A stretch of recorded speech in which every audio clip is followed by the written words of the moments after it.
Hi y'all, this is Sandra with part 4 of Workplace Drama. We have noticed that increasingly more folks are engaging in entrepreneurial pursuits. Yep, going after the gusto with zeal, pursuing their passions.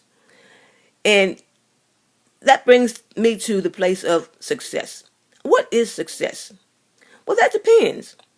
There are folks who have left lucrative careers and went to live in the wilderness, off the grid, with little or no modern conveniences. For them, that's success. And of course, a lot of folks are not going to go that drastic in their lifestyles, but that was just one example. So find out your niche and then go after it with the gusto and the fuel that the universe has gifted you with. And then some folks are doing regular jobs out of economic needs, of course, but then they have side businesses.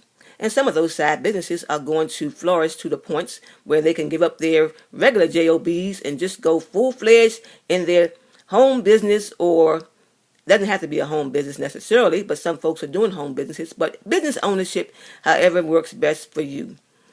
Now, there are people today that are going into jobs that they dread. They are depressed about their status in their workplaces, and they have allowed such to keep them in depressive modes, and they have their talents lying dormant because they are hesitant to go forth and pursue what really satisfies them deep down inside. And the universe wants to help you to come out of your ruts and to dig yourself out of the holes you've dug yourselves into with your attitudes and hopelessness. So it's time to rise up and to not just believe in yourself and your talent pool, but to know that you have within you winning strategies, and the universe will help you, but you must engage with the universe and commune with the universe and connect with the universe to learn and to discover what is going to propel you into heights of pure ecstasy as far as your accomplishments. In the meantime, what do you do on the jobs that you don't like, don't desire to enter day after day? What you do is elevate your mind, elevate your souls, and be in the midst physically, but mentally and spiritually, you will be in a mode of dimensional heights that keep you from being taken under by what is going on in the circumstances on your JOBs. You may have toxic co-workers, toxic management people who are on power trips and ego trips, who are abusive as far as their treatment towards you. All that may be in the mix. But whatever the case may be, you have within you a treasure chest of arsenals, and you can just shoot the missiles that you need to shoot in the realm of the atmospheres that are a lot of times beyond our comprehension, but the universe can show us how to tap into whatever we need to shoot the missiles that we need in the mental and spiritual spheres. But you don't want to slack off on your jobs, walk around like you're, doing them a favor by being there. You don't want to, resort to piss poor attitudes. You want to excel regardless and give your best regardless, and don't let your attitudes rule you. You have to take charge of your attitudes and learn how to operate in the midst of all this going on with triumphant, victorious postures, despite all that shit that's flying around or whatever.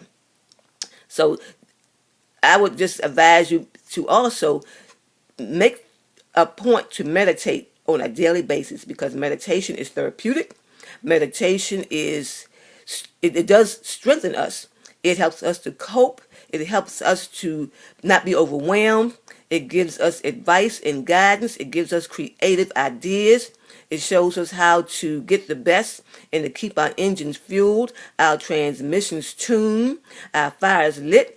So I want to tell a cute story that happened. I shouldn't say cute, but it's kind of funny to me. When I was working near Baltimore years ago with a young lady, I'll call her Darlene. Darlene had been at the place for a while, and we were working for a small company, and she was having issues with management. I can't recall what they all entailed, but the president of the company was a woman, and she called Darlene into a meeting, and because she wasn't satisfied with Darlene's attitude.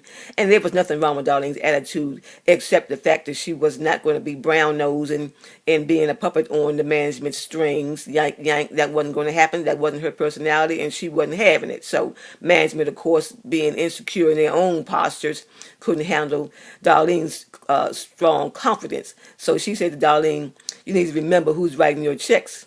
And Darlene responded something to the effect, "You ain't the only one on this planet writing checks. There are people writing checks all over this planet." And so that was something that I found to be funny. And Darlene let her know she wasn't begging for shit. She was not, they weren't doing her no damn favor. She was there to do a job, and that's what she was doing. And her soul wasn't available for damn sale. So thank y'all for listening, and rise above your circumstances and tune in and connect and commune with the universe. And the universe never disappoints, and it always has answers if we are inclined to invest what we need to connect accordingly. Thank y'all for listening.